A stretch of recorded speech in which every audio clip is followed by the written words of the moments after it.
Plan එකේ විදිහට කිසි දෙයක් උන්නේ නැහනේ. අපිට ප්ලෑන් එකක් තිබ්බද? විහිළු කරන්න එපා. අපිට තිබ්බ ලොකුම සාක්ෂිය. තාත්තා හිටියනම් දන්නව කරන්න ඕන දේ.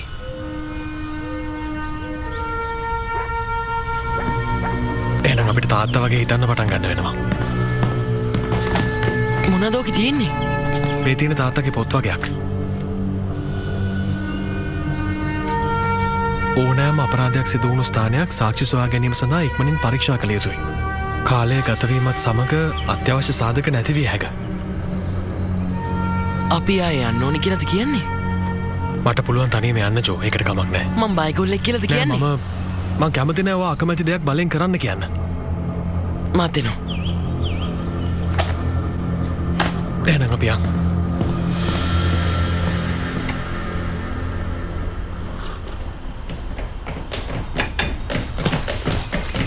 ඔයා යන්නත් ලෑස්ති වුණාද? ඔව් අද මට ඩබල් ෂිෆ්ට් එකක් තියෙන්නේ. ආයෙත් පෑන්කේක් කන්නද? නෑ මම පොඩ්ඩක් එළියට යන කට්ටියක සෙල්ලම් කරන්න. හොඳයි. එන්න.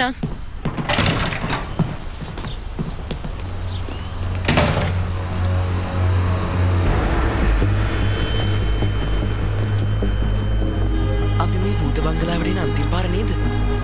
එහෙම නැති වෙන්නත් පුළුවන්.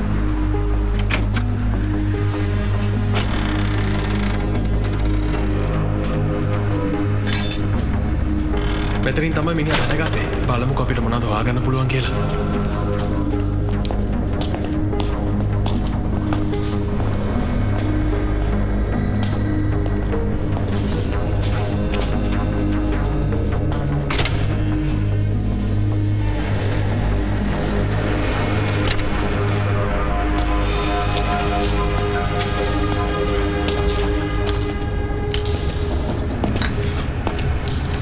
දාලා ගිහලා නෑ වගේ. කෝකටත් තව ටිකක් ඉස්සරහට යන්න.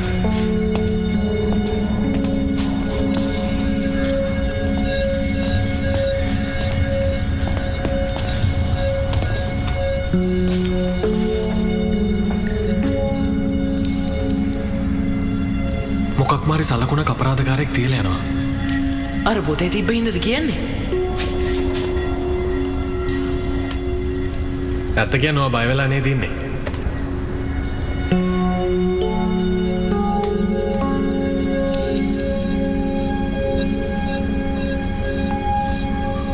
මිනිහා එතනින්ද දන්නේ ගියේ.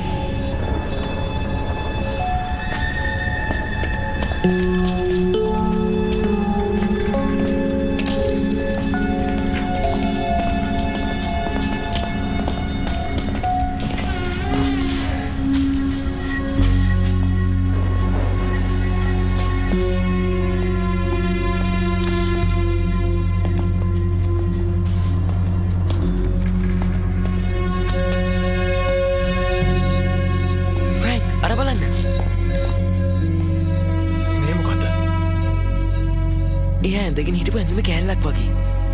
මටත් පේන්නේ නම් ඒ වගේ.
අපහු යද්දී උස මිනිහ එතන හිටිය. පස්සේ ෆ්‍රෑන්ක් දොර වහලා මිනිහව එතන හිල කළා. ඊට පස්සේ අපි මෙතනට දුවන් ආවා. එතකොට අපි බීච් එකේදී උදව් කරපු කෙනාගෙන් අර උස මනුස්සයා මොකක් හරි හොරකම් කළා කියලාද කියන්නේ? ඒ වගේම අයන්ගේ බෝට්ටුවේ හිටිය අයවත් මැරුවා. එතකොට මේ මොනිටර් ඕන දේ දැන් කොහෙද තියෙන්නේ?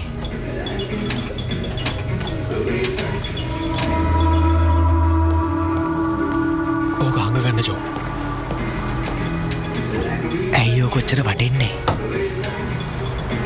මෙන්න මේක කානිවල් එකේදී මට වාසනාව ගෙනාවා. හරියටම කියනවා නම් මං එතන කරපු හැම ගේම් එකක් වගේම දින්න. මැජික් වගේද? මාත් මැජික් දන්නවා. ඕන්නම් කරලා පෙන්වන්න පුළුවන්. අපෝ යෝ මන් දන්නේ නැද්ද? මේක මොකද්ද කියලා අපි දන්න ඒත් එක කට්ටියකට ඕනේ කියලා අපි දන්නවා. කට්ටියකට විතරක් නෙමෙයි අඩි 7ක් විතර උස කරන්ට් එක විදලත් මැරෙන්නේ නැති මිනිස්සෙකුටත් ඒක ඕනේ. ඒ වගේම මේක මිනිහා හොයන එක නවත්තන්නෙත් නෑ. ඒ නිසා ඒකෙන් අපිට ප්‍රයෝජනයක් ගන්න වෙනවා. අපි ආව අල්ල ගන්න ඕනේ. ඔයාට ඕනේ එයාව අල්ල ගන්නද? අපි කොහොමද හරියටම දන්නේ එයාව අපිට අල්ලගන්න පුළුවන්ද නැත්නම් බැරිද කියලා? මේක නම් ටිකක් අමාරු වැඩක් වගේ.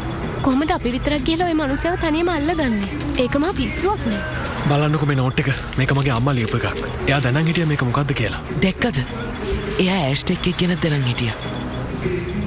අපි හිතන්නේ මේ සිද්ධ වෙච්ච හැම දෙයකටම සම්බන්ධයක් තියෙනවා අපේ අම්මගේ මිනී මැරුමට. මොකද්ද කිව්වේ? එයාව කවුරු හරි මැරුවද? ඔව්. මං ඇත්තට මේක දැනන් හිටියේ නෑ. අහන්න අපිට දැනගන්න ඕනේ එයා දැනන් හිටපු දේ. හරිද?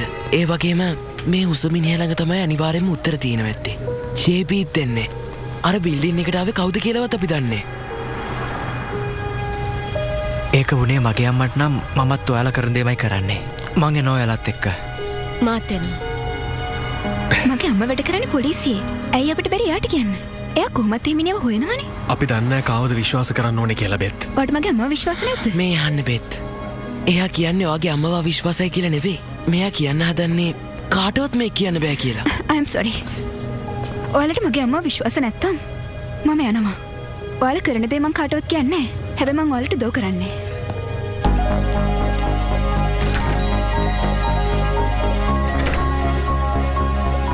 ෆිල් මෙහෙමයි ඉතින්. ඇත්තම කියනවා නම් මගේ ජීවිතේ මං වැඩියෙන්ම ආස කළේ මේ වගේ දෙයකට. මොකක්ද අපි කරන්නේ?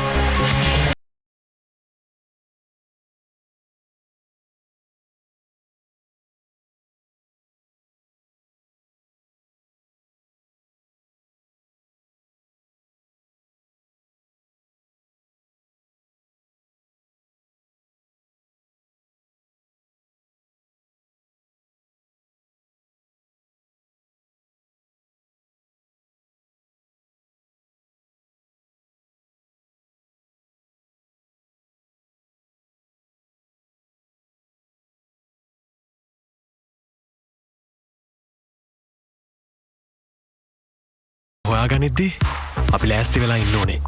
මිනිහව චෙට්ගේ ෆාම් එකට ගෙන්න ගන්න පුළුවන් ක්‍රමයක් අපි හොයාගන්න ඕනේ. හැබැයි මල් ළඟ ඒකට ප්ලෑන් එකක් තියෙනවා. චෙට් මට වගේ ට්‍රක් එක ඕනේ.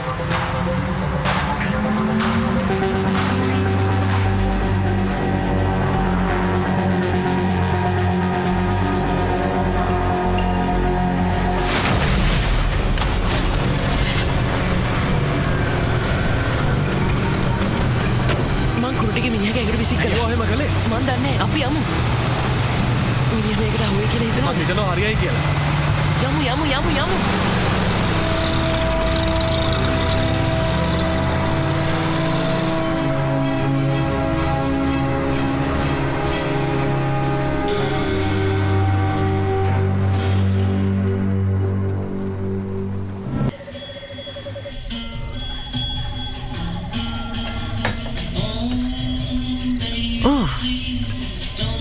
ඔයා මේව රසට හදලා ඇති මට දැක්කම කියන්න පුළුවන්. කාලා බලන්නකෝ යා. මට හිතන විදියට නම් ජෝසප් කියන්නේ හොඳ බුද්ධිමත් ක්‍රියාශීලී දරුවෙක් කියලා. ඔව් ඒක ඇත්ත. ෆෙන්ටන්ගේ හැටිත් එහෙමනේ. හිතුවක්කාරයි. එයාට ඕන දේ කොහොම හරි කරගන්නවා. හැම වෙලේම අවධානයෙන් ඉන්නේ. ඔයාට එයාලව බලාගන්න එක තනියම අමාරුද? එහෙම නෑ. මට ඒක ප්‍රශ්නයක් නෙමෙයි. ඇත්තට මේකෙත් පොඩි වෙනසක් තියෙනවා. කාලෙ ගෙවනවා තේරෙන්නෙත් නෑ. අපෝ නෑ ඔයා තාම තරුණයිනේ. ඔයාට තව ඕන තරම් අවස්ථාව තියෙනවා ඔයාගේ නැති වෙච්ච කාලේ හොයාගන්න. ඔයා මට පිළිවෙලක් වෙන්න කියලාද කියන්නේ? මං එහෙම දෙයක් නෙමෙයි කිව්වේ. මේ කට්ටිය මට ගෞරව කරන්නේ නෑ. මොකද ඒගොල්ලෝ හිතන්නේ මං අහංකාරයි කියලා. මිනිස්සු කැමති දේවල් කරන්න බැරි වුණාම එයාලා අපි ගැන හිතන්නේ වැරදියට. මට දුක ජෝ ගැන. එයා හැසිරෙන විදිහ හරි වෙනස්. මෙහෙමයි. ඔයා දන්නවානේ මේ පොඩි වයස කියන්නේ ඉච්චර ලේසි පහසු කාලයක් නෙවෙයි. ඔයා බය වෙලා ඉන්න කානිවල් එකේ වෙච්ච දෙයටනේ. ඒ වගේම ඔයා දුකින් ඉන්නේ එයාගේ අම්මා නැති වෙච්ච එකට. එයාලගේ තාත්තත් ළඟ නැති එකට. ඔය දේවල් ඉක්මනට හරියයි. මාත් හිතෙනවා එයාලට තාත්තගේ විතරක් නෙමෙයි එයාලගේ අම්මගේ ගතිගුණත් තියෙනවා. ඒක හරි අමුතුයි. ඇත්තටම මේ දෙන්න අම්මයි තාත්තයි වගේ තමයි. මන් දන්නවා. අන්න ඒක නිසාම තමයි මම මේ වෙලාවේ හුඟක් වද වෙන්නේ ෆ්‍රැන්සිස් ගැන. දැන් එයාත් ඉන්නේ හරියටම ලෝරා හිටිය වයසම තමයි. මේ වයසම තමයි එයා අපිත් එක්ක තරහ වෙලා එයාගේ තනි තීරණයට යන්න ගියේ. දන්නවනේ වෙච්ච දේවල්? එයා තේරුම් ගන්න අමාරු කෙනෙක්. ඒ වගේම මටත් කෙනෙක්ව තේරුම් ගන්න පුළුවන්කමක් තිබුණේ නැහැ. මටත් හොඳ අම්ම කෙනෙක් වෙන්න බැරි වුණා ට්‍රූඩි. ඒත් මං කැමති හොඳ ආච්චි අම්ම කෙනෙක් වෙන්න. ඔයා ඒකට මට උදව් කරනවද? මේ දරුවෝ දෙන්න වෙනුවෙන්? මාත් හිතෙනවා මටත් ඔයාට හොඳින් සලකන්න තිබුණා නම් කියලා. ඕ ප්ලීස් මම චෙක් කරලා බලන්න නම් හදන්න එපා. ඒකට මට වැඩි කාලයක් නෑ.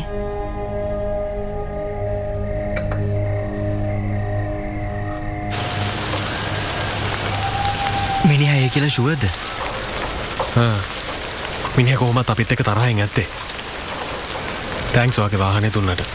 ඕක මොකද්ද?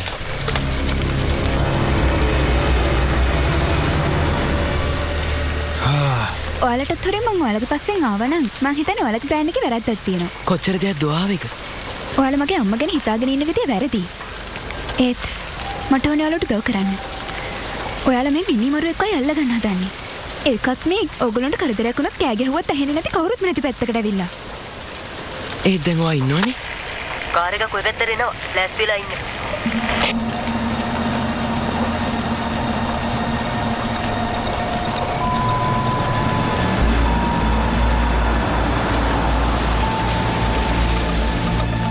ඒ මිනිහා තමයි.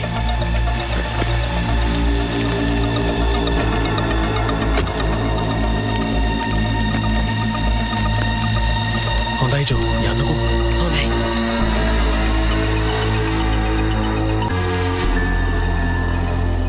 ඔයාට මේක ඕනේද? එහෙනම් ගන්න.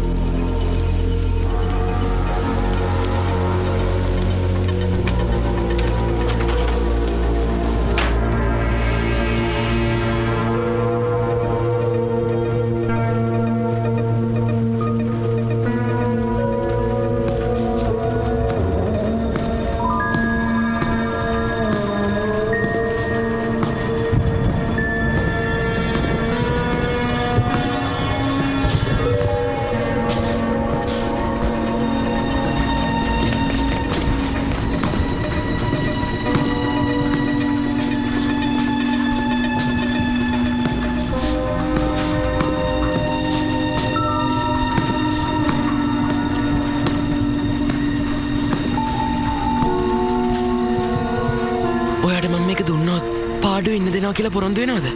ඔයාව කවදාවත් හම්බ වෙන්නේ නැහැ. එහෙනම් ගිහලා ගන්නවා.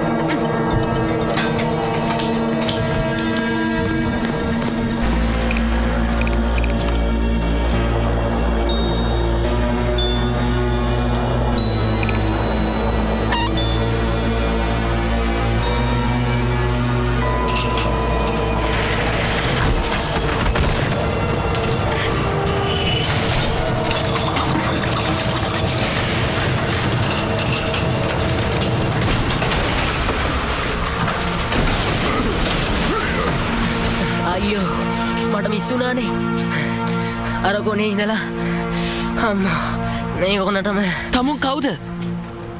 අපි දන්නවා තමුන් ඇෂ්ටෙක් එකේ හිටපු හැමෝම මැරුවයි කියලා. තමුන් කාටද වැඩ කරන්නේ? මොකද්ද උනේ ලෝරා හාඩිට? එයා අපේ අම්මා. කවුද එයාව මැරුවේ? මේ වැඩේ නම් හරියන්නේ නැහැ. ඔයාට උත්තරේ දැනගන්න ඕන නම් මෙයාගේ ඇඟිල්ල කඩන්න වෙනවා. නැත්තම් දෙකම. එක්ක ඕනේ නෑනේ. පවුනේ. දැන්වත් මගේ අම්මට කෝල් කරත් හොඳ නැද්ද? ඔව් මටත් හිතෙනවා ඒක හොඳයි කියලා. ඔහොම පොඩ්ඩක් ඉන්න. මේ ගැන දැන් කියන එක නම් පරක් වැඩි තමයි. ඒත් කොහොමද මේ කියලාට පැහැදිලි කරන්නේ? මෙයාව කූඩු කළේ කොහොම කියලාද කියන්නේ? පොලිසියට විතරක් නෙවෙයි අපිට මේ ගැන පැහැදිලි කරන්න වෙන්නේ.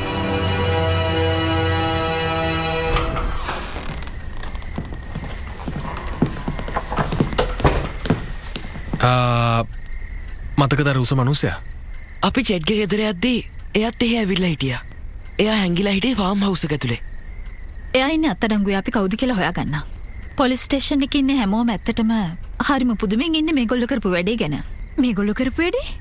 මේගොල්ලෝ එයාව කූඩුවක හිර කරලා. ඔය දෙන්නම හොඳින් නේද?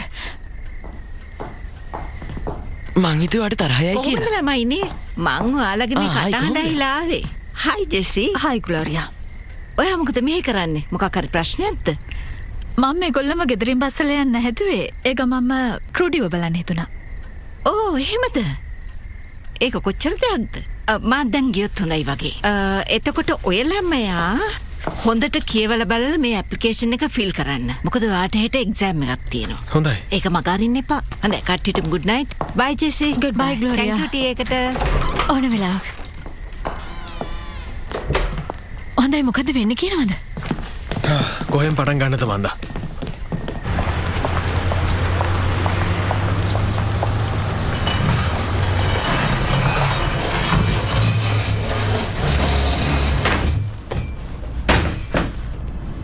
ඉතින් කොහොමද?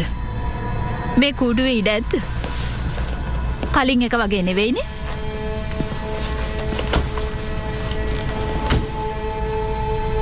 මට දැනගන්න දේවල් තියෙනවා තමුන්ගෙන්. මොකද්ද නම?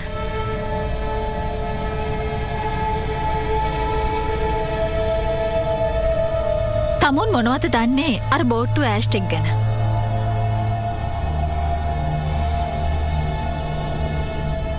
ඒකෙ හිටපු අර්න් කල්මෝ කියන කෙනාව දන්නවද?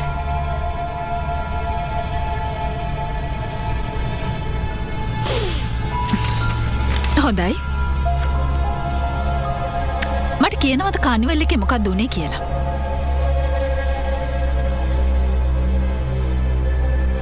තමුන් කටවහගෙන හිටිය කියලා වැඩක් වෙන්නේ නැහැ. අපි හොයාගන්නවා තමුන් කවුද කියලා.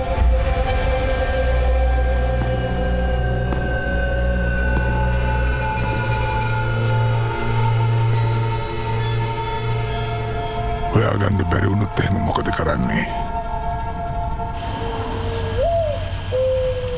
ඊයරා ඔයගොල්ලෝ කළේ ලොකු උදව්වක්. ඒ වගේම පිස්සු වැඩක්. හැබැයි ඔයගොල්ලෝ එහෙම කරන්න අවශ්‍ය නැහැ. ඔය ඇත්තටමද කියන්නේ? ඒ දේ තමයි මෙච්චර කාලෙකට මේ ටවුන් එකේ වෙච්ච හොඳම දේ. ඔව් අර අර්න්ගේ සිද්ධියයි කානිවල් එකේ වෙච්ච දෙයයි අරුණම. මං කියන්නේ ඔයාලා මෙහෙ ආවෙන් පස්සේ මෙහෙ මරු දේවල් වෙන්න ගත්තා. ඒක තමයි. අපි කැමති ඔයාලට උදව් කරන්න. කොච්චර කාලයක් ගියත්. මොන දෙයක් සිද්ධ වුණා? තැන්ක්ස්. අම්මා හිටියනම් වලට ගොඩක් කැමති වුණා.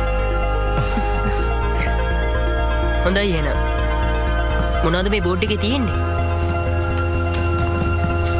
මේ තියෙන්නේ අපි දන්නවා කියලා හිතන් ඉන්න දේවල්. මොන දෙයක් සිද්ධ වුණත් දැන් ඉතින් ඔයාලා විතරයි විශ්වාස කරන්න පුළුවන් කට්ටියකට ඉන්නේ. හැමදේම දැන් අපි අතේ.